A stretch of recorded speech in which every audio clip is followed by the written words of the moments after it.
Nung nakaraan ay may nag-message sa atin, yun ay si Royce Pio Quinto at ito ang message niya. Hello Coach Mav, I just want to appreciate your great and sincere effort for giving opportunities for potential bowlers na hindi man lang mabigyan ng break due to certain circumstances like poverty or lack of exposure.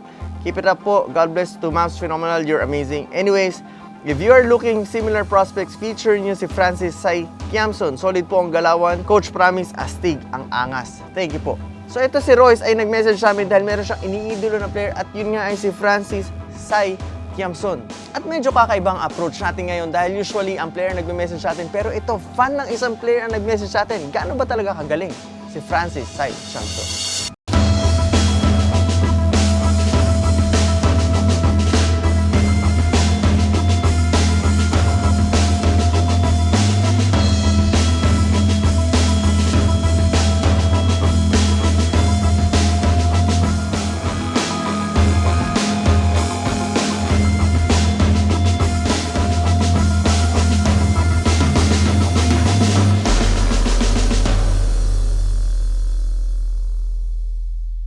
Nakakabilib lang dahil taga Negros Occidental pa si Royce ang nag-refer kay Sai Kiamson at nakita lang daw niya ang videos nito sa Facebook at ang dahilan kung bakit niya ito inidolo.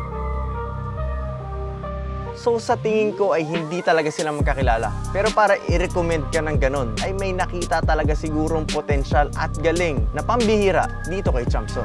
Si Sai Kiamson ay 22 years old na nakatira sa Sucat, Parañaque. At nakakamangha kung ilang beses siyang nakahakot ng MVP dahil ayon sa kanya ay 10 times MVP lang naman siya at 5 times Mythical 5. At hindi rin basta-basta ang mga liga na nasalihan niya dahil ayon sa kanya ay nakasalin siya ng PSL, na ASCU, CBL, Hoops Pride, D-League at iba't iba pa. Grabe naman pala talaga yung mga liga na nasalihan niya at masasabi ko na hindi basta-bastang player to. Kung shooting ang pag-uusapan, panoorin niyo to.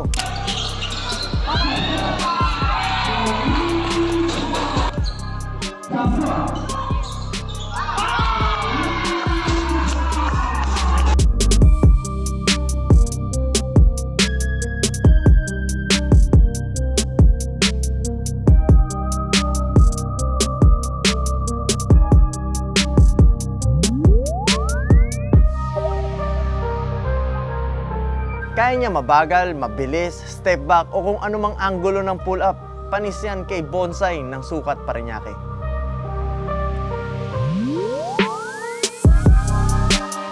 At ngayon, napanood na natin ang shooting ni Kiamson ay hindi pa dito nagtatapos dahil tinatawag din pala ito na Kyrie Irving ng Parañaque dahil sa malupit nitong galawan at sa mga hang time nito na kaliwat kanan.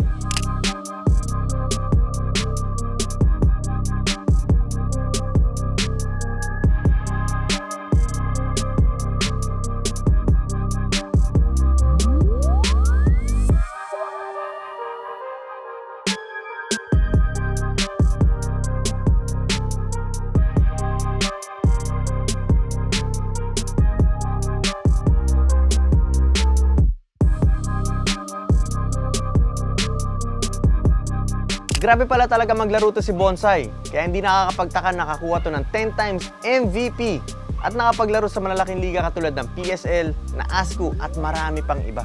Kaya Sir Royce, hindi ko alam kung talaga magkakilala kayo ni Bonsai, pero ngayon alam ko na kung bakit mo siya iniidolo sa larangan ng basketball. At sa'yo naman Bonsai, good luck sa paglalaro mo at sana marami ka pang ma-inspire at mapahanga.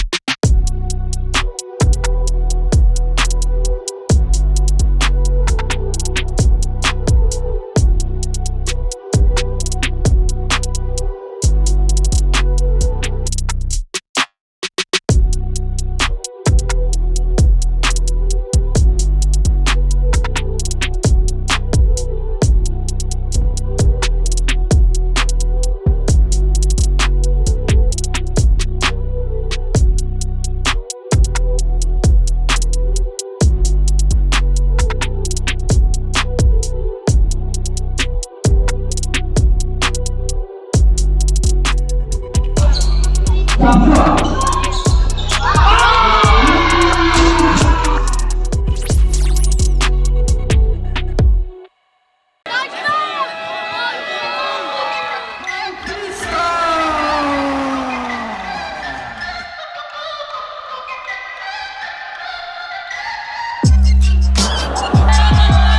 guys! Tignan nyo gano'ng karaming tao kung gano'ng kapuno yung court.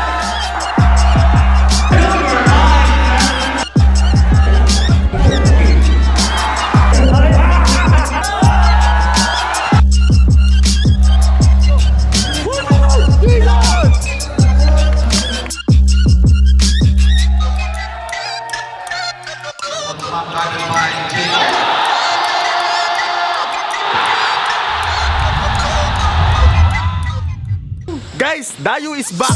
Repeat! Dayo is back!